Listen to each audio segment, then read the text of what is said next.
오늘은 복음에 합당한 생활을 하라라는 제목으로 말씀을 전하겠습니다. 오늘 본문 27절에서 바울은 이렇게 권면합니다. 오직 너희는 그리스도의 복음에 합당하게 생활하라. 여기서 생활하라라는 말은요, 단순하게 착하게 살고 다른 사람에게 피해를 주지 않으며 그렇게 살아가라는 말이 아닙니다. 원래 의미는 시민답게 살아가라라는 의미입니다. 시민답게. 빌립보는요, 로마 식민지 도시였습니다. 로마에 퇴역한 군인들이 많이 살았고요. 로마 시민권을 가진 사람들이 자신들은 로마 시민이라는 이 사실을 매우 자랑스럽게 생각하고 있었습니다.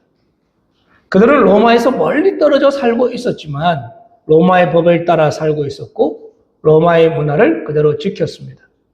로마 시민으로서의 권리와 의무를 굉장히 소중하게 여겼습니다. 그런 빌립보 성도들에게 바울은 이야기합니다. 여러분은 로마 시민이기 이전에 하나님 나라의 시민입니다. 그러므로 하나님 나라 시민답게 살아가십시오라고 이야기하는 것이죠. 사랑하는 성도 여러분, 우리가 사는 곳은 이 땅이지만 우리의 소속은요, 하늘나라입니다. 우리가 따르는 법은 세상의 유행이나 사람들의 생각이 아니라 하나님의 말씀인 줄로 믿습니다. 우리가 충성을 드려야 할 뿐도 세상의 권력자가 아니라 우리 왕이신 예수 그리스도입니다. 그런데 우리가 한 가지 오해하지 말아야 하는 것은요, 복음에 합당하게 살아야 구원받는다는 뜻은 아니라는 것이죠. 우리는 예수 그리스도의 십자가와 부활을 믿음으로 하나님의 백성이 되었습니다.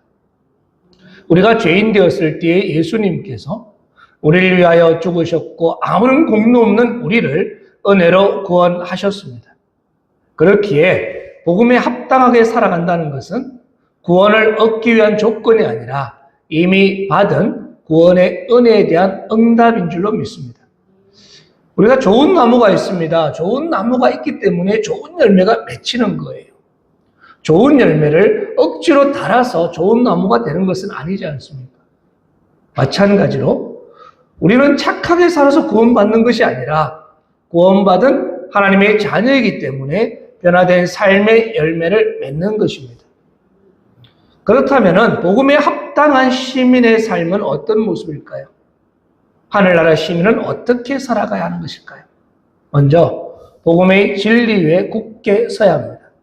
27절 후반절에 기록합니다. 너희가 한 마음으로 서서 한 뜻으로 복음의 신앙을 위하여 협력하는 것과, 여기서 서서라는 말은 그냥 단순히 가만히 서 있는다는 뜻이 아니에요. 적군이 공격해와도 자기 위치를 떠나지 않고 굳게 버티고 서 있는 모습을 이야기합니다.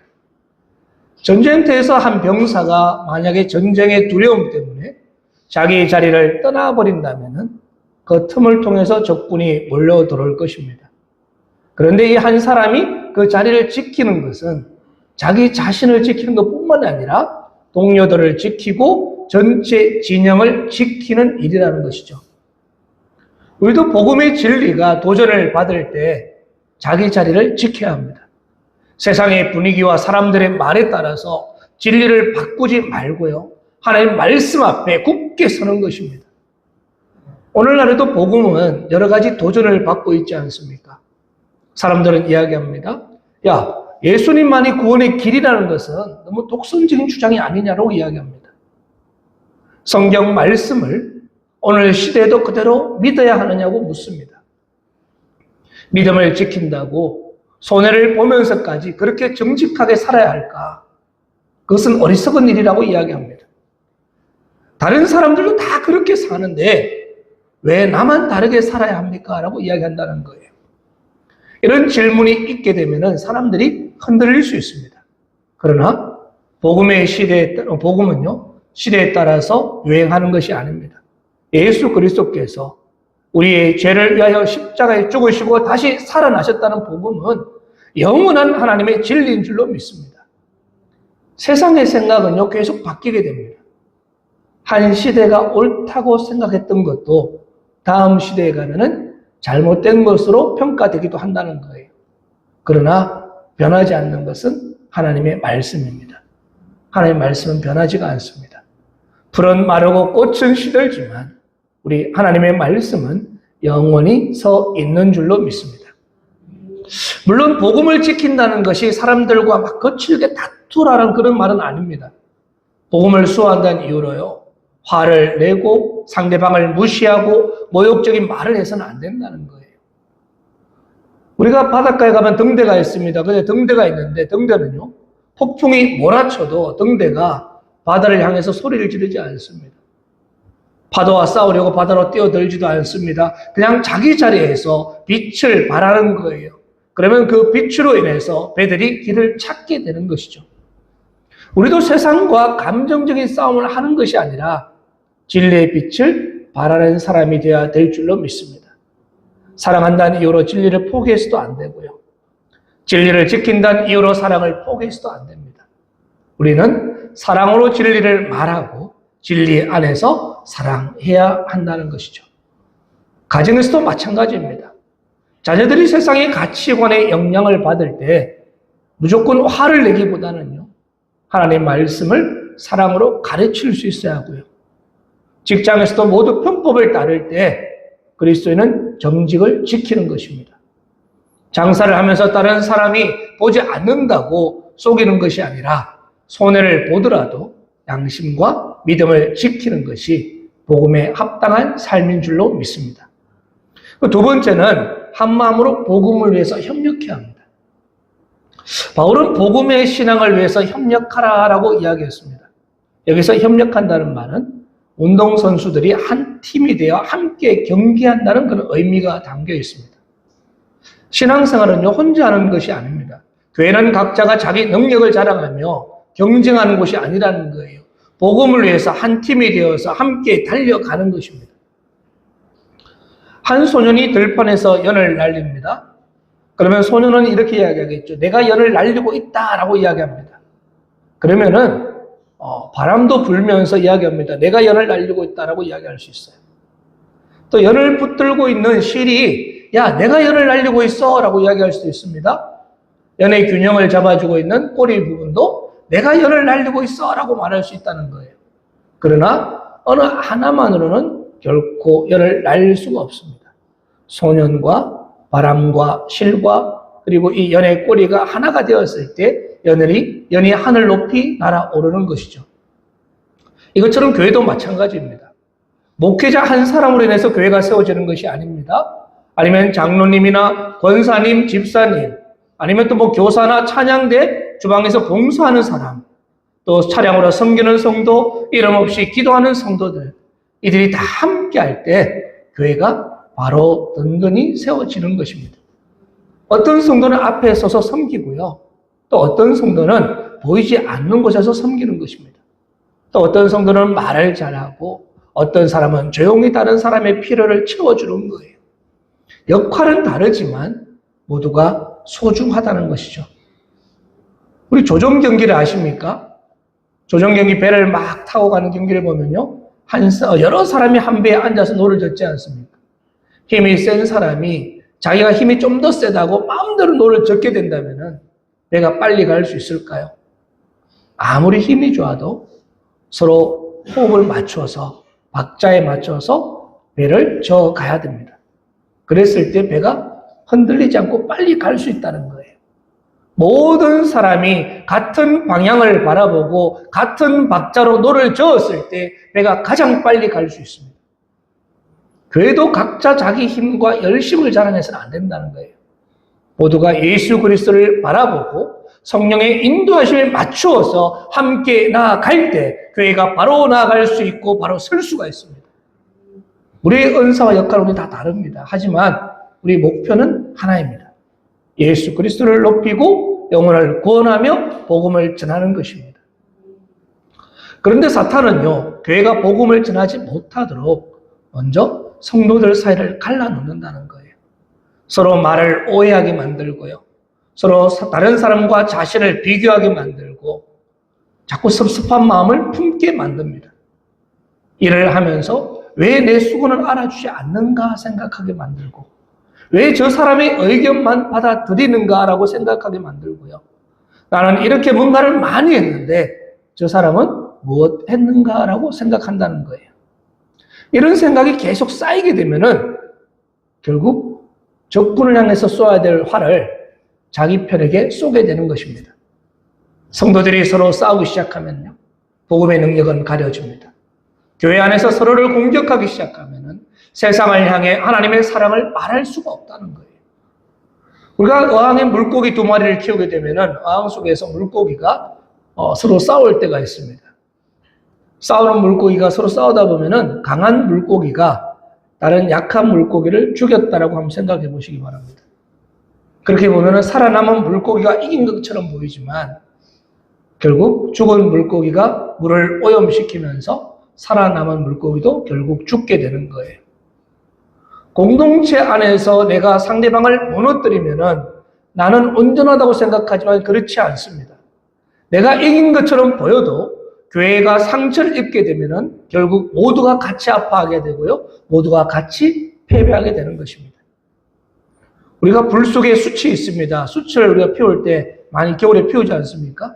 그럼 숯을 넣으면은 숯이 이게 막 오랫동안 막 불타오릅니다. 그런데 그 안에 있는 여러 가지 숯 가운데 하나를 꺼내서 밖에 내어놓으면 어떻게 됩니까?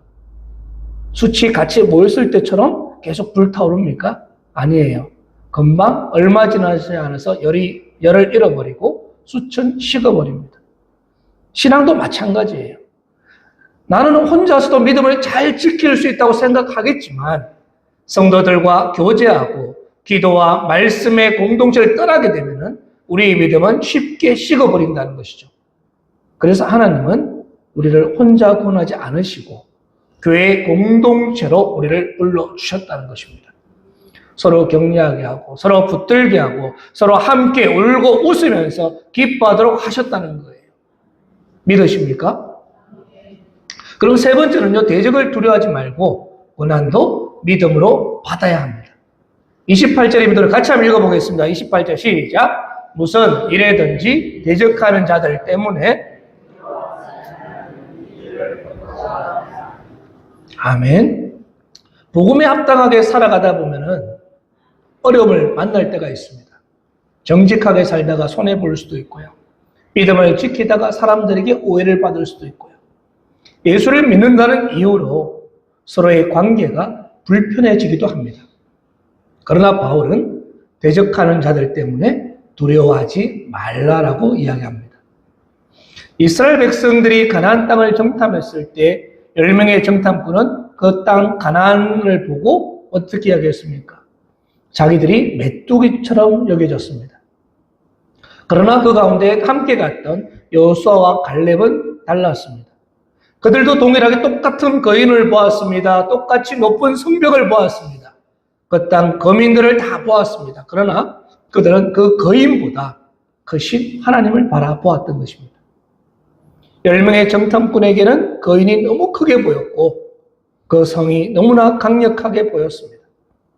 오히려 그들에게는 하나님이 작게 보였던 것이죠. 그러나 여호수아와 갈렙은 어떻습니까? 하나님이 크게 보였기 때문에 그 거인들이 작게 보였고 그 성도 무너질 성으로 보았던 것입니다. 사랑하는 성도 여러분, 문제가 없는 사람이 담대한 것이 아닙니다. 문제보다 크신 하나님을 믿는 사람이 담대한 것입니다. 믿음은요, 어려운 현실을 부인하는 것이 아니라는 거예요. 내가 아픈데도 아프지 않다라고 말하는 것은 믿음이 아닙니다. 두려운 상황을 아무것도 아닌 것처럼 여기는 것도 믿음이 아닙니다. 믿음은 어려운 현실을 인정합니다. 그 현실을 인정하지만 그 현실 너머에 일하고 계시는 하나님을 바라보는 거예요. 느헤미야가 무너진 예루살렘 성벽을 재건할 때 산발락과 도비아와 게셈이 계속해서 위협을 했습니다.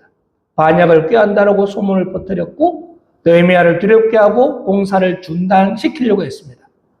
그러나 느헤미야는요, 기도하면서 성벽을 계속 쌓아 올라갑니다.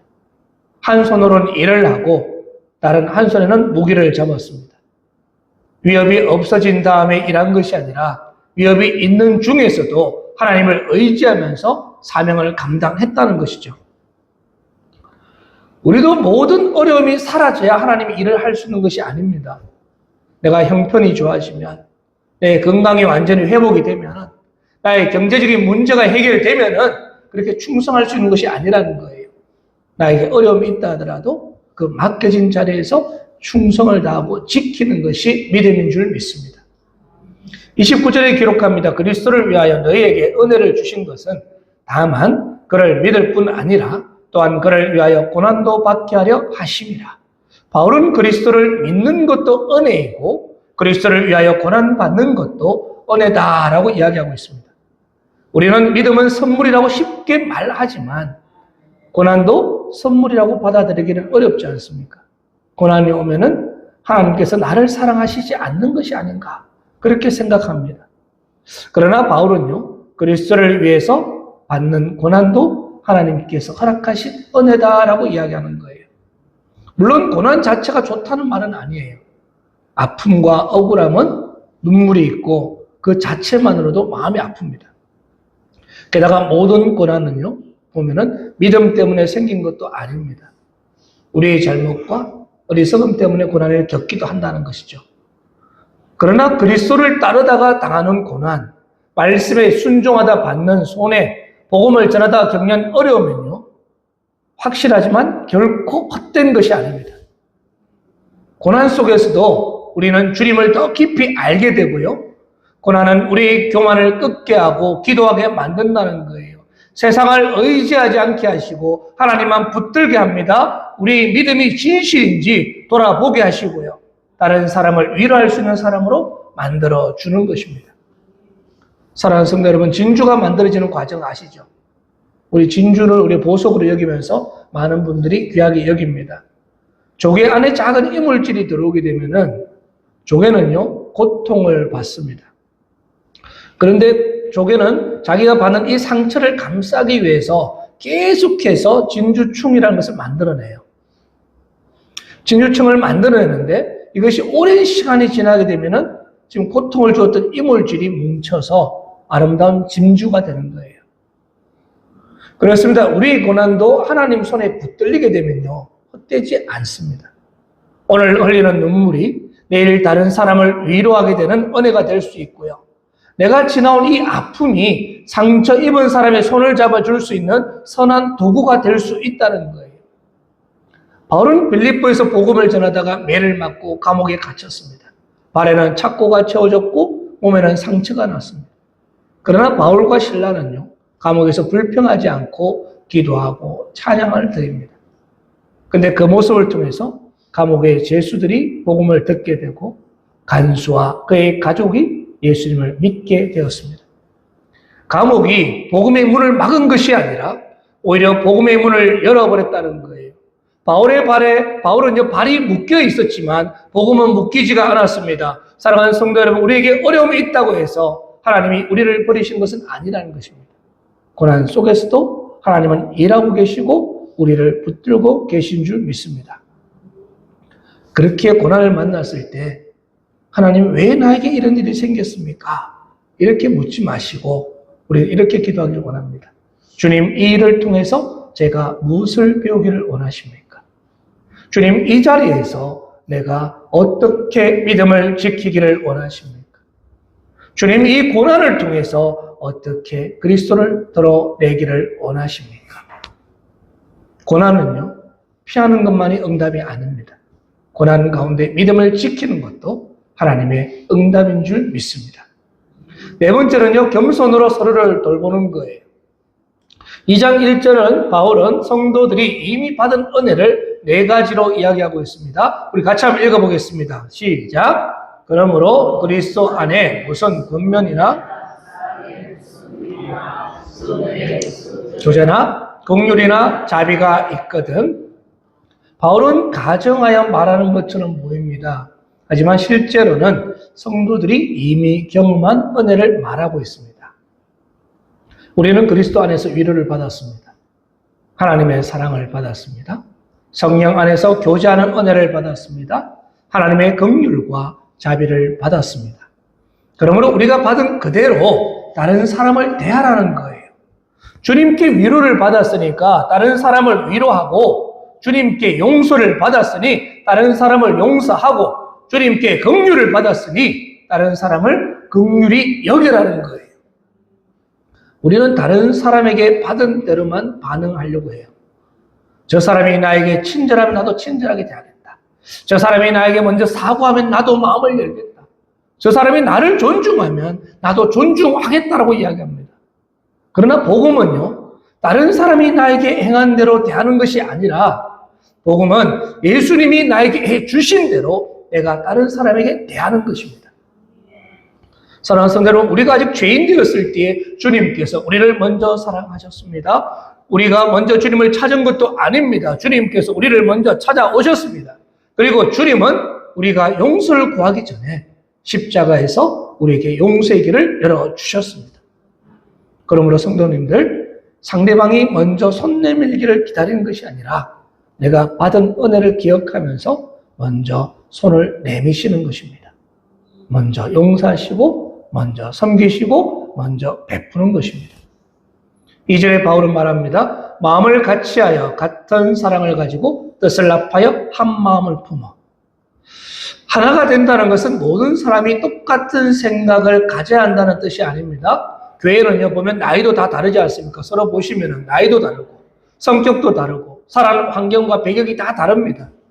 그러니 의견이 다를 수밖에 없어요. 같을 수가 없다는 것이죠.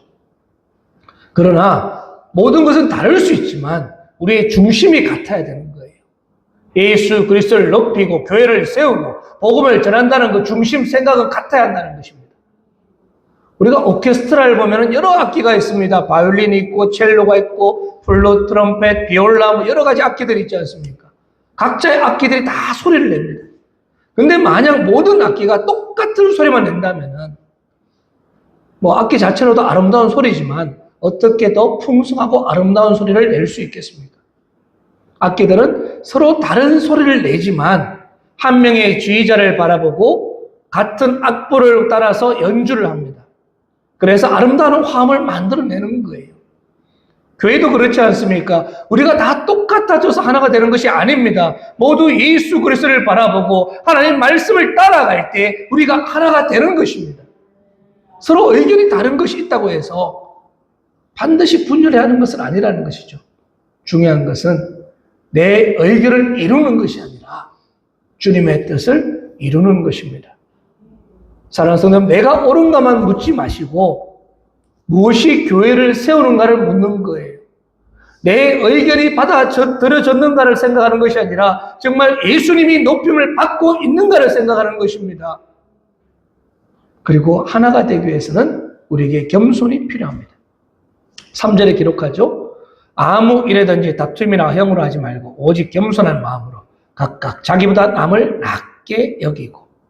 다툼은요, 자기 중심적인 욕심이에요. 내가 인정받아야 하고 내 의견이 채택되어야 하고 내가 높아져야 한다는 마음이 있다는 것이죠. 허영은요, 실속 없이 자기를 크게 보이려고 하는 마음입니다. 이런 마음이 들어오면은 공동체는 분열하게 됩니다. 어떤 사람이 큰 돌 2개를 주머니에 넣고 걸어간다고 생각해 보시기 바랍니다. 처음에는요, 힘이 있으니까 견딜만 해요. 근데 시간이 지나면 지날수록 어떻게 됩니까? 무거워지는 거예요. 멀리 가려고 한다면 이 돌을 내려놓아야 됩니다. 돌을 가지고 갈 수가 없습니다. 교회 생활을 하면서도 우리 자존심과 섭섭함, 내가 인정받고 싶은 욕심을 품고 살아가게 되면 신앙생활이 굉장히 힘들어집니다. 무거워지는 거예요. 다른 사람에게 한 말과 행동을 계속 마음에 담아두게 되면 기쁨을 잃어버리는 거예요. 하나가 되기 위해서는 내가 붙들고 있는 자존심을 십자가 앞에 내려놓는 것입니다. 내 마음에 쌓였던 감정을 주님 앞에 다 내려놓는 것입니다. 그리고 겸손은요, 내가 받은 모든 것이 하나님의 은혜임을 아는 것입니다.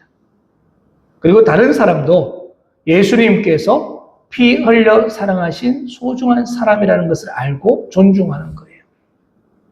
나보다 남을 낮게 여기라는 말은 상대방을 함부로 대하지 말고 좀 존귀하게 대하라는 뜻입니다. 상대방의 말을 들어주고 그의 수고를 인정하며 그의 형편을 이해하려고 노력하는 것입니다. 내가 인위적으로 노력해야 돼요. 그냥 잘 안다라고 존중하는 게 아니라 우린 친하면 친할수록 그리고 잘 알면 알수록 어느 순간 상대방을 존중하지 않게 됩니다. 너무 편하게 대하는 거예요. 너무 가볍게 이야기하게 됩니다. 그런데 오히려 우리가 친하면 친할수록 잘 알면 알수록 인위적으로 내가 그를 존중하려고 노력해야 합니다. 바울은 자신을 사도 중에 가장 작은 자라고 했고 성도 중에 가장 작은 자보다 더 작은 자라고 이야기했습니다. 그리고 죄인 중에 괴수라고 고백했습니다. 바울에게 능력이 없어서 그런 고백을 한 것이 아니었습니다. 누구보다 많은 일을 했지만 자신을 십자가 빛 앞에서 비추어 보았기 때문에 그렇게 고백한 것입니다.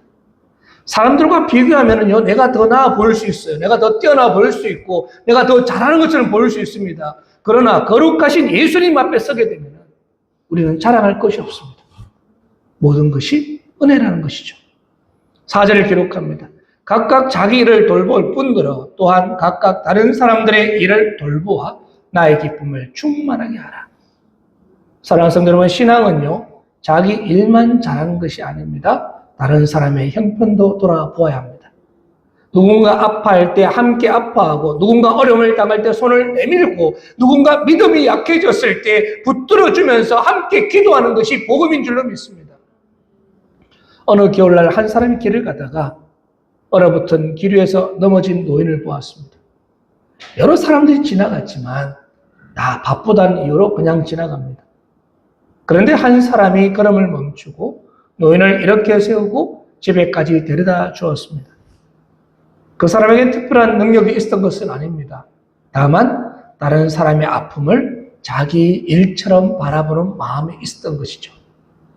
사랑은요, 거창한 것으로 나타나는 것이 아닙니다. 아픈 성도에게 전화 한 통 하는 것, 낙심한 사람들의 이야기를 한번 들어주는 것, 힘들어하는 가정을 위해서 이름 불러 기도하는 것, 혼자 있는 사람에게 따뜻하게 밥 한 끼 대접하는 것이 사랑인 줄로 믿습니다.